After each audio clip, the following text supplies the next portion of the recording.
Taxes in retirement is going to be one of your largest expenses, maybe your largest expense. What can you be doing throughout your career or even near the late stages of your career to reduce your taxes in retirement? We've got that question from a fan of the show. That more coming up.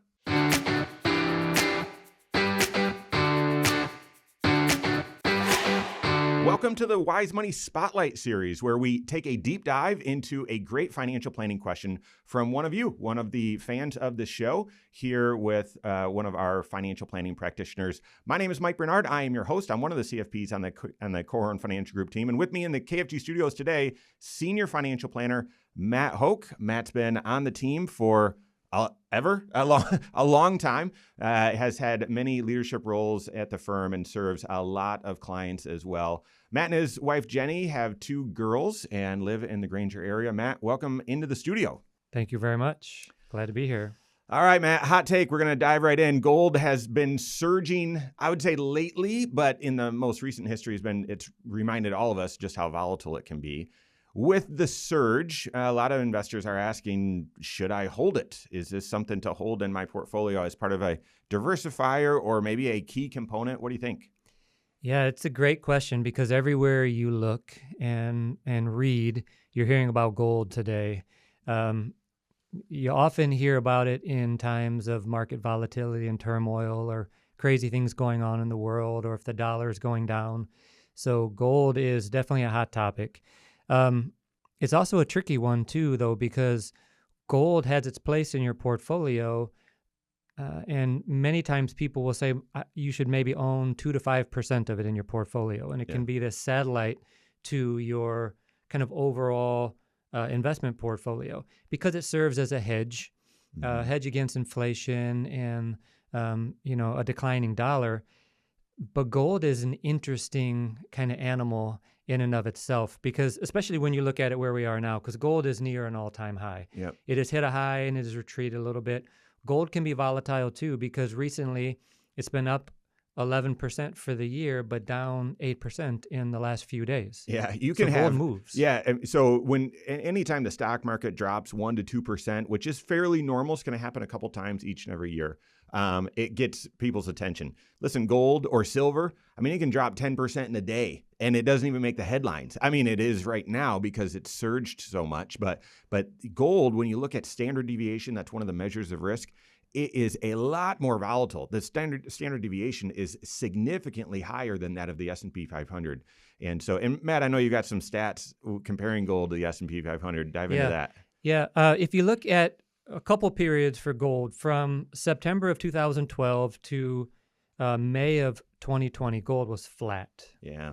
So it certainly did a lot of movement in that time. It wasn't just, doing nothing, but the effective price of it didn't change from those 2 periods. But during that time, the S&P was up 148%. Yeah. Another period of time from July of 2020 through September of 23, gold was flat again, and the S&P was up 45, including 2022 in there, which was a terrible year in the stock market. Yeah. So gold has its place, but you don't want to get overly concentrated in it, because then there's opportunity costs. You're giving up the opportunity to let the market work for you. Yep. So it can serve as a nice piece to a portfolio, but it needs to make sense in the overall context of your investment plan, and it needs to be likely a small piece of the portfolio. There's certainly stats and charts you can look at that are going to show times when gold has significantly outperformed the S&P 500 last year, for example, or certain stretches of time. But from 99 to 2009, the lost decade in the S&P 500, that time period stands out. We've had several of those with gold. So I think what I hear you saying, Matt, I would completely agree with, and that is, yeah, gold, especially right now as we just continue to print money, and there's questions about the U.S. dollar, how stable it is, how strong it is. Gold may, in fact, deserve a spot as a diversifier within your portfolio, but not a huge stake, right? A few percent, 2-3%, maybe as high as 5%, depending on how you're feeling. But it shouldn't be, for many investors, the primary asset because of those periods of just non-performance and also the volatility. Yeah. Yep, I agree. All right, so let's shift gears here into retirement planning. You have a great question from a fan of the show here, and you know that your retirement planning is one of the 6 areas of your financial life, by the way. But within retirement planning, you need a 5-factor retirement plan. And those factors, they're all interrelated. So you make a decision in one, it's going to impact your choices in the other. These are not independent choices. They're factors. They're technically decisions that you make. You have some control or influence over them. Taxes is one of them. Even though it's not directly, it's indirectly one of them. Matt, really quick, run through the 5 factors of retirement. Sure. So when we walk through retirement, we're trying to help people envision a little bit what retirement is going to look like. So the first one is your retirement age. When do you actually want to retire? You're beginning to define that timeline. When do you want that to be? Number 2 is the spending. What are you going to need to spend each year or month in retirement? So we try to help people envision lifestyle kind of based on today and what they want to do in retirement.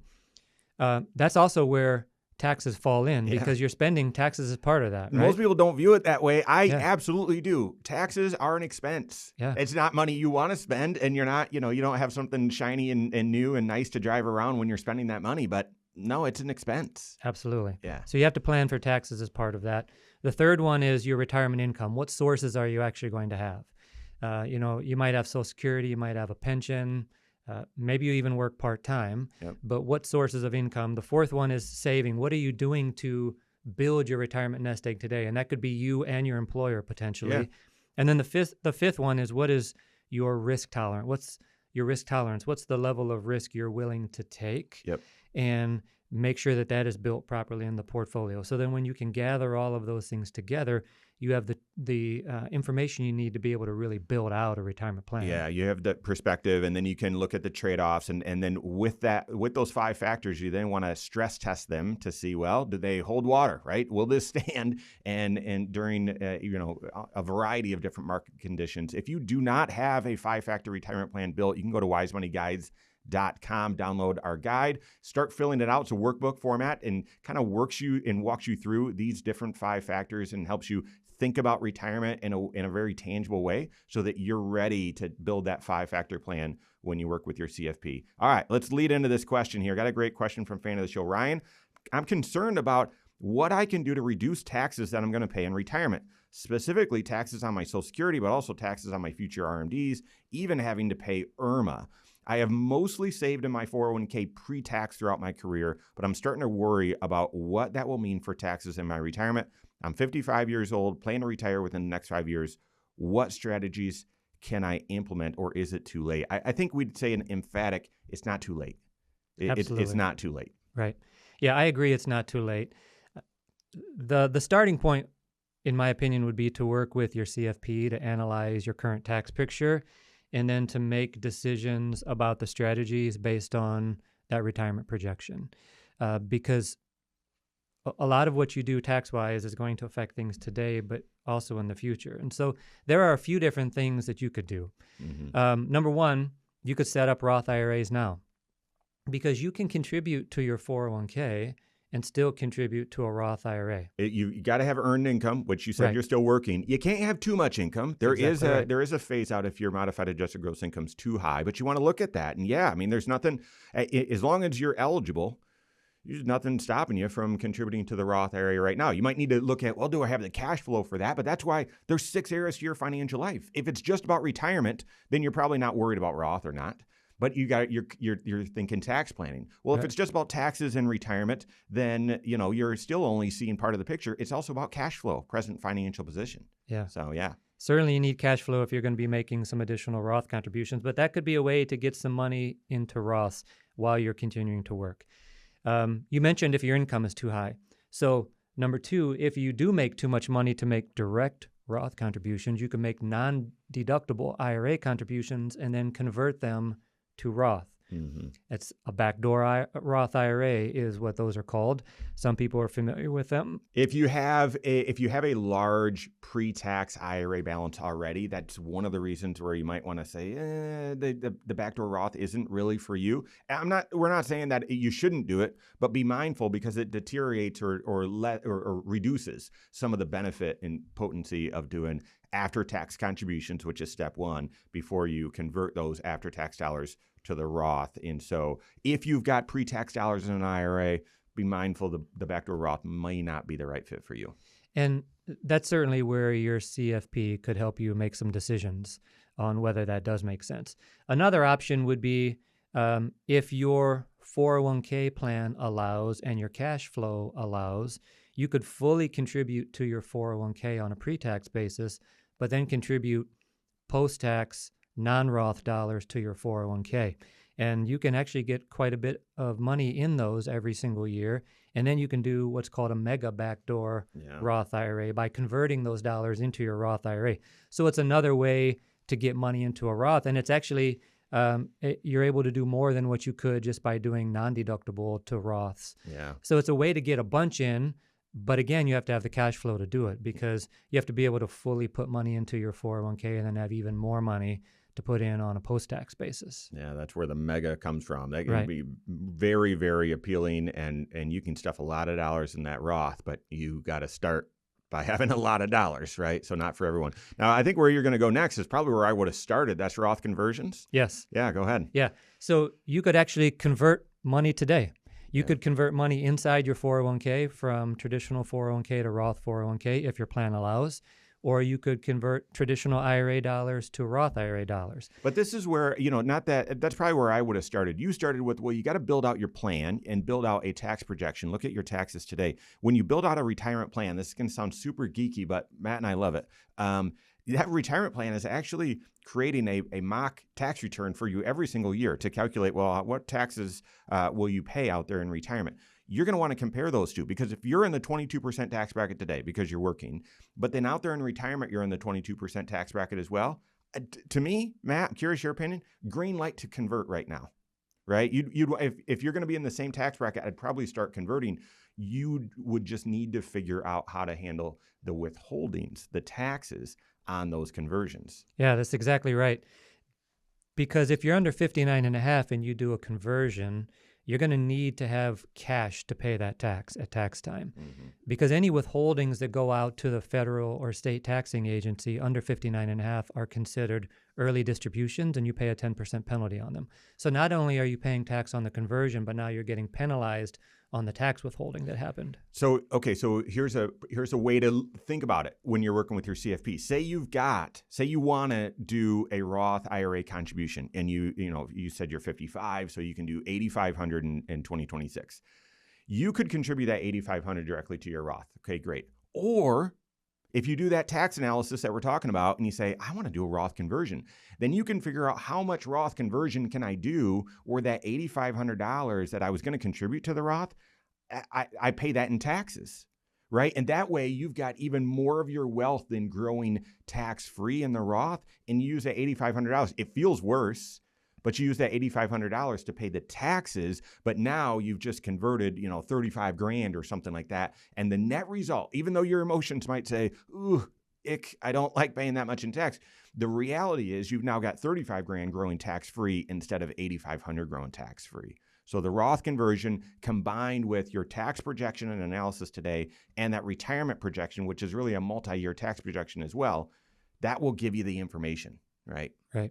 There is one more, because you could say, well, I'm going to try to do some of these things while I'm working, but after you retire, you've got the ability to convert some more, right? Yep. Because you can continue to convert from IRA to Roth IRA in retirement, and you might actually be able to contribute more because potentially you do have less income coming in. So we've got more room in the 22% tax bracket at that point. Yeah. And so we could continue to convert.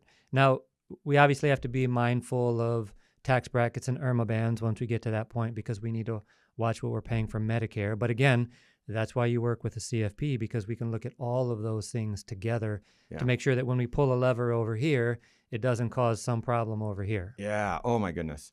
Ryan, I want to do the math with you. Like I'm just looking at this scenario and sort of salivating, because if you can build this out in a retirement plan, and then looking at your current tax picture, and then looking out at that multi-year tax projection, I bet you can dial it in. So it's not too late for you to start building some wealth and getting that tax diversification, building wealth in the Roth side, tax-free side. That'll give you tax diversification. Matt just laid out, 5 or 6 ways to do it. You've got to figure out, well, which of those makes sense for your specific financial situation. And to do that, you need that plan, that 5-factor retirement plan, that tax projection, that multi-year tax projection, and you can get there. You can get that clarity. Take your first step towards that 5-factor retirement plan. Go to wisemoneyguides.com, download the guide, and start filling out that workbook. Contact your CFP. They'll walk through and build out that stress test and that analysis, work on those trade-offs, and help you with your tax planning as well. You got to be working with a CFP who's doing comprehensive financial planning. We call it one plan, and you can sort of hear that there's multiple areas of your financial life that all need to be working in sync. And instead of having competing goals or different goals, have one goal, right? That's all unified. Work with your certified financial planner on that. Thanks for being in the studio, Matt. Appreciate it. That's all the time we have for today. Work with your certified financial planner on that. If you don't have a CFP on your team, you can contact one on our team. You can find us online, Korhorn.com. That's Korhorn with a K. WiseMoneyShow.com. You can find us there as well, or give us a call, 574-247-5898. All right, there you have it. Go out and take your next wise step in your financial life.